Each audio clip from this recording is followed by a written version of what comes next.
By the end, I really felt comfortable. I mean, I was walking around in my robe. I was like, Couldn't talk to her. She had security all around her.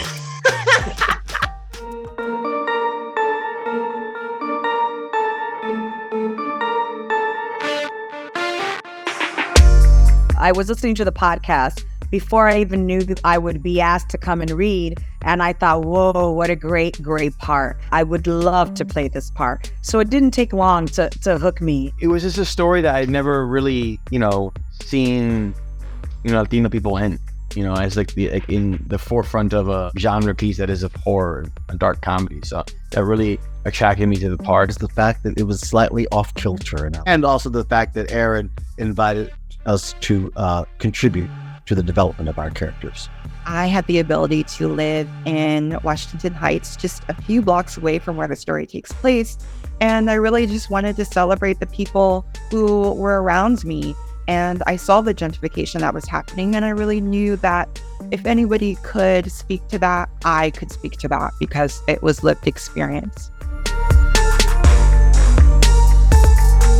I remember when I was there, you could go to the corner and you'd be standing and play the dominoes. You go and have the lady on the corner. She'd always remember my name and we would stop and we would talk. It was a safe place. Everybody knew where you were at once. If there was something that was wrong, you knew there was somebody who would be there, as opposed to the rest of New York. People don't really look at you. They don't really say hi. And that is what makes the Heights so special. And working on this project, I wanted to bring all of those pieces in there. So I made sure that we included local businesses because Nellie would support those local businesses like I had supported them while I was living there. It's such a blend and mixture of Latinidad. It's a very prominent Dominican community there, but there's also Puerto Ricans that live there, and Hondurans, and Mexicans, and Colombians, and a whole bunch of array of Latino people. So it's such a wonderful homage in many ways to the neighborhood and to the culture. I'll tell you what makes it special for me. I did In the Heights on Broadway.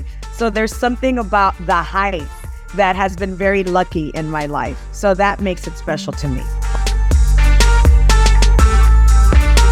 A memory that stands out for me on set was the second day of shooting for me. It was because Alon Eskenazi, who plays Jonah, was there with me, and it was also kind of his television major debut.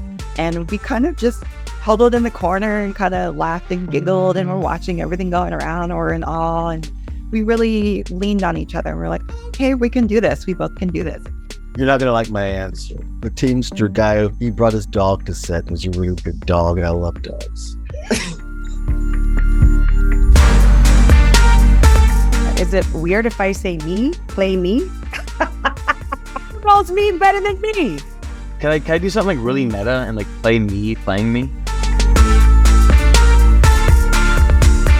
They can expect pretty much the same story. Her circumstances end up differently. She's no longer down in the subway at the end of the first season hiding. She's now been on the lam for 4 years, and her life is now a Broadway show. But other than that, the relationship between her and Luis is the same. The character of Nellie is the same kind of relationship, and it's very similar. It opens up that world which was previously in your brain and maybe perhaps a little bit narrow. It goes wider now. It's just a shame you can't smell it as well. Fans from the podcast can expect the TV adaptation to actually be different. Having been part of the podcast, you cannot just expect what you think happens there to happen on TV. I can say that. All I'm going to say is delicious. I'll say the Horror of Dolores Roach is one word. Is delicious in many ways.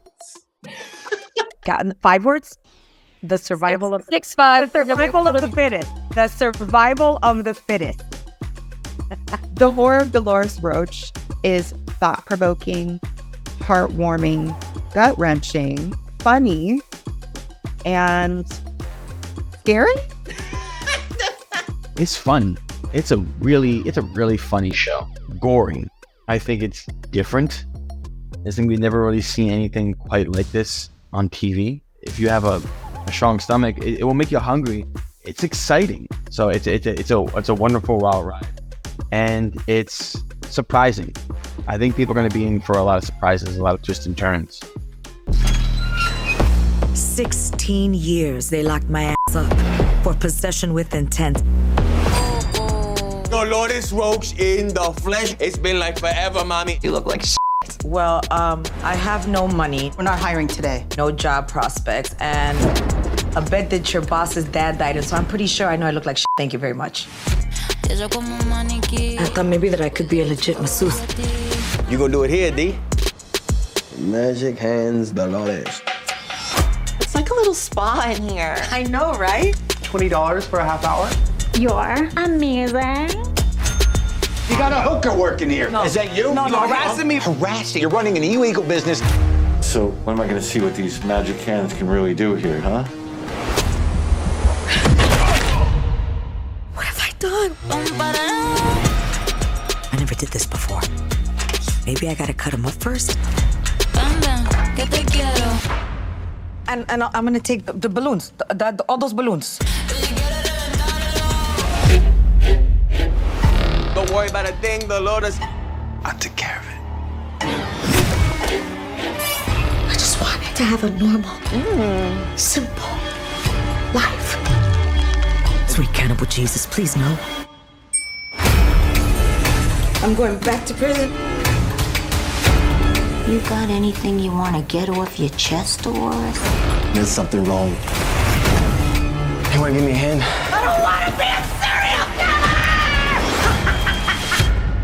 Mommy's been busy. Did I miss your birthday? Oh. No, I was just feeling festive.